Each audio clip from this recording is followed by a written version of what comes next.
welcome Debbie McGuire!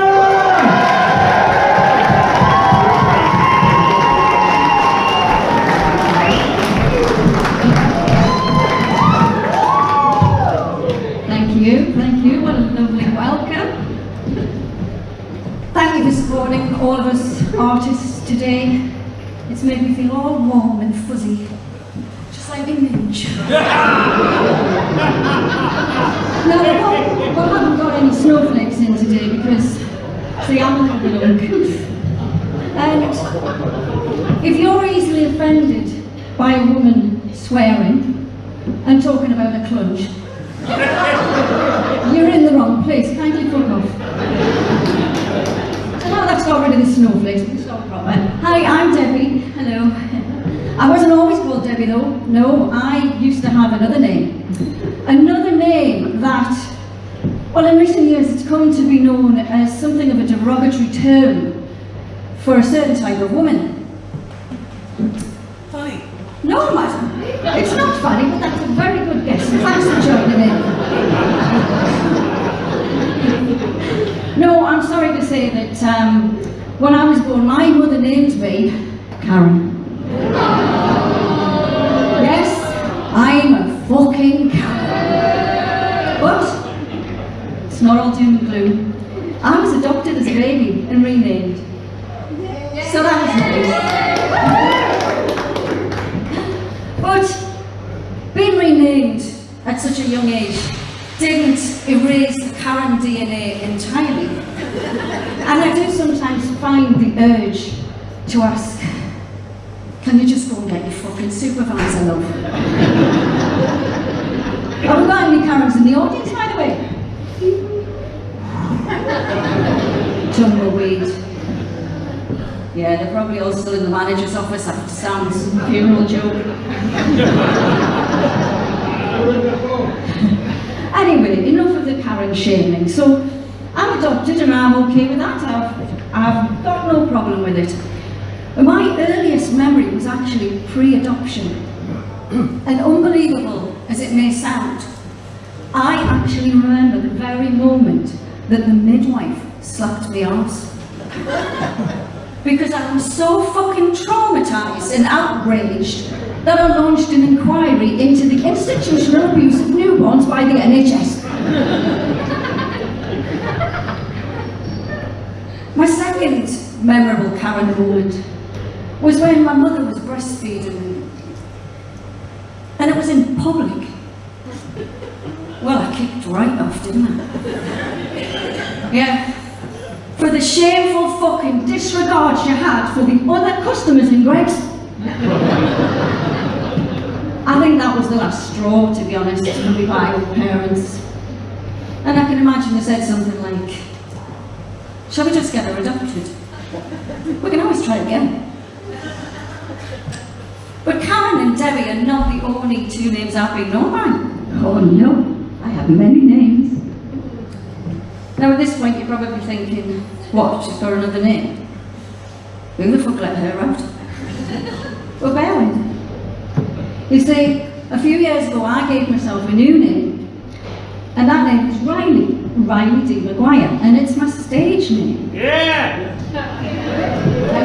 Thank you, Tony.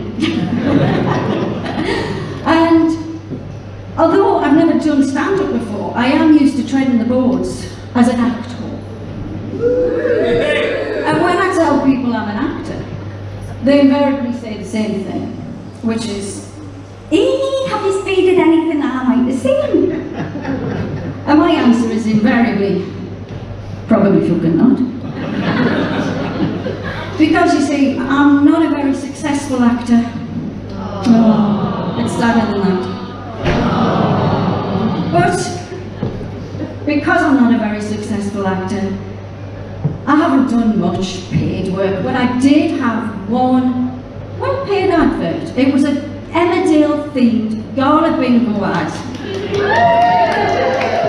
And that was a very long time ago, but even the sheep got more airtime than I. So, so as I said, I'm not a very successful actor, so I have to do a real job in the real world, like a proper adult. So I work in financial financial services. And what that actually entails is making rich fuckers even more fucking money.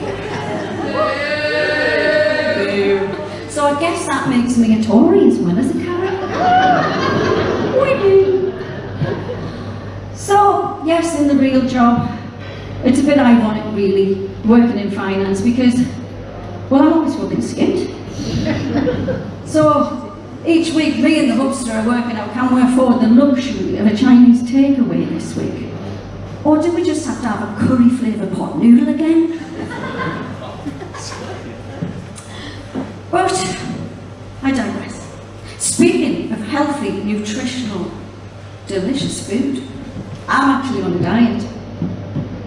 Now, I'm at that funny age, you know, where it's just so hard to lose the fat. And it doesn't matter how many diets I try, how many fucking salads I eat, nothing works. I just can't seem to drive past the drive-thru.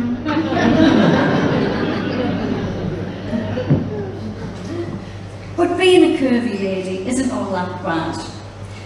So let's talk about something I think you've probably all noticed by now. But I try not to stare. These two bad boys.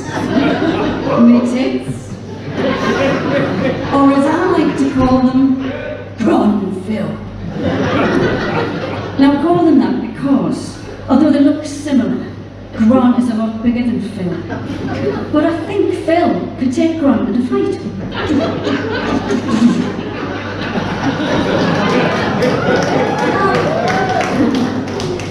I can see some of you trying hard not to stare, but it's alright, I don't mind.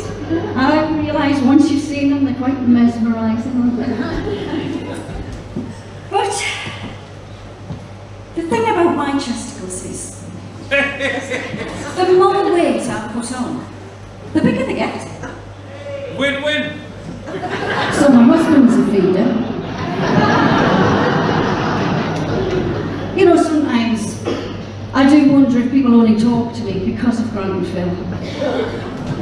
They'll start talking to me and they're pretending to listen when I'm speaking, and, you know, they're giving the odd nod and the odd trying to pretend they're interested, but I look in the eyes and I know exactly what they're thinking. They're thinking, fuck me. She's got really, really, really tiny feet. How the fuck does she stay upright with full bags like that? Thank you folks, I've been Lanny D.